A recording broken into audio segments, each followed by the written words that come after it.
ये फीस हमारी कोई नहीं है। गलतफहमी होती है लोगों के दिमाग में कि मौलाना की इतनी फ़ीस है, उसको ये नहीं मालूम है कि मौलाना के आने में कितना रुपए लग रहा है। उनसे पूछा कि जो है हज़रत की जो इतनी फ़ीस है 25-30 हज़ार रुपया, और इसका इतनी ज़्यादा फ़ीस ठीक है या नहीं ठीक है, तो इनका कोई अपना मदरसा है उसमें फ़ीस इनकी लगती है हज़रत की, या फिर जो है ऐसे ही क्या मसला है इसका, या कोई किसी चीज़ में लगती है? ये तो आपने मुतय्यन कर दिया 20 फ़ीस, कभी कभी 50 भी खर्च हो जाता है। फ़ीस मत बोलिए, कहीं कहीं तो 50,000 भी खर्च हो जाता है, कहीं कहीं पे 50 रुपये भी खर्च नहीं होते। असल में यही प्रोग्राम है। मैं अपने ही यहाँ से बागडोगरा एयरपोर्ट पहुँचा हूँ, 3500 3,000 से 4,000 रुपये चार्ज करता गाड़ी वाला, 3,000 रुपये आप वो जोड़िए। उसके बाद बागडोगरा से दिल्ली की फ़्लाइट लीजिए, दिल्ली से लखनऊ की फ़्लाइट लीजिए, मेरे ख़्याल से 8 से 10,000 रुपये की फ़्लाइट का ख़र्चा बैठेगा। अब लखनऊ, हाँ एक तरफ का हुजूर, और दोनों तरफ का जोड़ लीजिए आप तो वो लेकिन दोनों तरफ का हम जोड़ नहीं रहे हैं। उसके बाद फिर लखनऊ से यहाँ तक प्रोग्राम गाह तक अमूमन लखीमपुर, सीतापुर या इससे और आगे जाना हो तो मेरे ख़्याल से 3 से 4 के बीच में किराया रहेगा, या तो 3 या 32 या 35 या इस तरह। आप एक तरफ का खर्च जोड़ लीजिएगा ना सिर्फ, तो मेरे ख्याल से खर्च सिर्फ बैठ जाएगा 20 से 25,000 रुपये।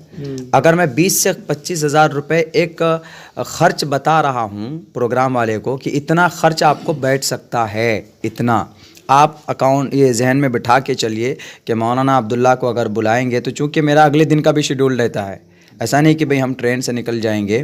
ट्रेन से जहाँ जाना होता ट्रेन से जाते हैं, लेकिन जहाँ फ़्लाइट से जाना होता है वहाँ फ़्लाइट से ही जाना होता है। और हमारे यहाँ से आपके आने के लिए फ़्लाइट ही एक वाहिद रास्ता जो एक दिन में हम पहुँच पाते हैं। तो ख़र्च इतना बैठ गया है, मैं आज आपको स्लिप दे देता हूँ।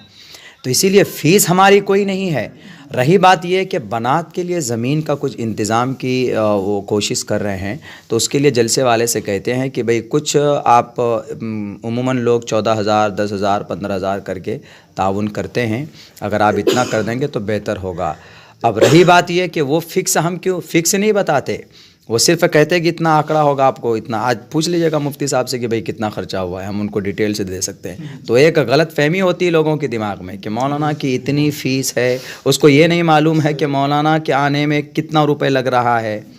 वो ही नहीं देखते हैं, इस चीज़ को देखते हैं। जलसे में कम से कम लाखों खर्च होते हैं, और क्रिकेट का टूर्नामेंट कराएंगे तो उसमें तो जनाब 50-50 हज़ार का इनाम दिया जाता है, जो नाजायज़ और हराम है। और एक आलिम दीन दारुल से अगर आते हैं, उनको आसानी के साथ लाने में उनका वक्त जो कीमती होता है वो कम से कम अपनी सेहत का उनका प्रोटेक्शन के लिए ला करके बढ़िया तरीके से लाएं और बढ़िया से उनको प्रोग्राम करा करके बढ़िया तरीके से भेजें। इसमें अगर 20,000 रुपये खर्च होता है तो पेट में मरोड़ पैदा हो जाती है इस कौम की।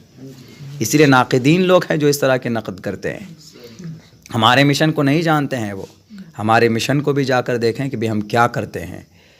तो खैर इस तरह के गलत सवालात हैं, लोगों के दिमाग में अगर गलत फहमी है तो वो अच्छा है आपने सवाल कर लिया, तो ये वीडियो उन लोगों तक पहुंचा दीजिएगा कि भाई उलमाए देवबंद भी इस चीज़ की इजाज़त देते हैं। मैंने अपने चैनल बाग़े मदीना के ऊपर भी डाला है कि वक्त बचाने के लिए आदमी फ़्लाइट से सफ़र कर सकता है बयान वगैरह करने के लिए। इस तरीके से उलमाए देवबंद ने इजाज़त भी दी है कि कोई फ़्लाइट से अगर कह रहा है कि हम फ़्लाइट से आएँगे वक्त की बचत के लिए, तो आप आराम से उसे ख़र्चा दीजिए और बुलाइए फ़्लाइट से। ये नहीं कि आप ट्रेन से चले आइए। देखिए ऐसा होता है, वो अच्छा है, आप जी सही बोला। जैसे मिसाल के तौर पर मौलाना अरशद मदनी साहब हमारे उस्ताद हैं, और भी दीगर उलमा हैं। कुछ इलाके के लोगों को ख्वाहिश होती है कि भाई हम मौलाना को बुलाएं, कुछ लोगों को ख्वाहिश होती है मौलाना अब्दुल्ला को बुलाएं। नाम पे कभी कभी कुछ लोग आते हैं कि भाई दुआ लेंगे, मुलाकात करेंगे, मुसाफा करेंगे। बड़े बुज़ुर्ग आए हैं, मौलाना आए हैं, दारुल से आए हैं, देवबंद से आए हैं, नदवा से आए हैं, तो एक मजमे का एक बड़ा वो होता है, तो उससे जलसे में भी फ़ायदा होता है। अगर वो जलसे में कुछ अगर चंदे का कलेक्शन का मसला होता है तो उसके ज़रिए से फ़ायदा भी होता है।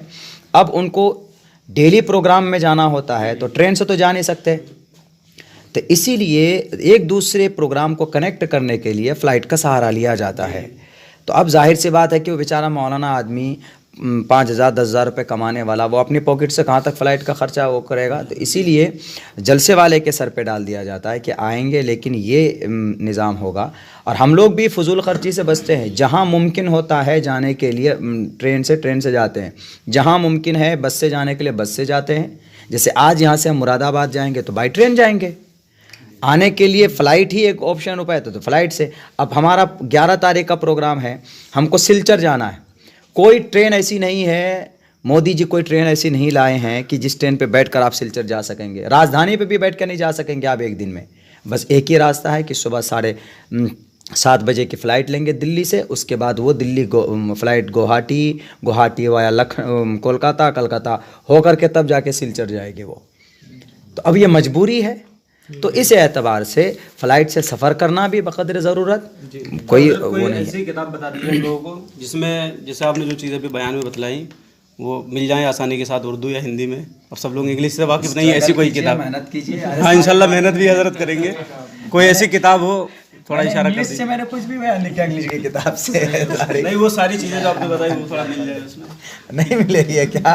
मेहनत कीजिए, सीरत की किताबों का मुताला कीजिए और बड़े बड़े जो थिंकर्स होते हैं उनकी किताबों का मुताला कीजिए, इंशाल्लाह ये सारी। जज़ाकल्लाह हज़रत वाला ने अपना कीमती